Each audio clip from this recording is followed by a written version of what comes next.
Nawasalimia katika jina la Yesu Kristo Mnazareti.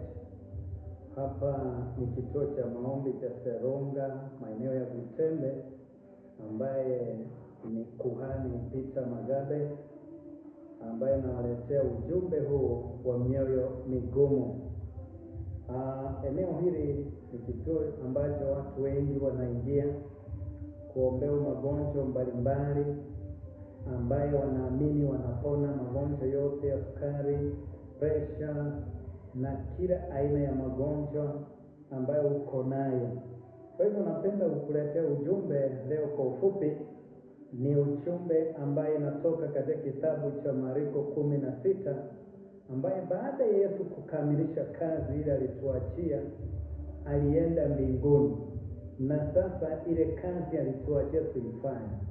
Akiwa na wanafunzi wake, akiongeleza jinsi atawaachia kazi, wanafunzi wengi hawakuamini, jinsi ambayo watu wengi hawaamini, wanafuata bado uchawi na kuamini miungu na mila. Kwa hivyo leo nawaletea Marko 16 mstari wa 14 kuendelea mpaka 18, ikueleze jinsi Yesu alituachia tufanye kazi gani. Baadaye akaonekana na wale 11 walipokuwa wakila, akawakemea kwa kutokuamini kwa ugumu wa mioyo yao.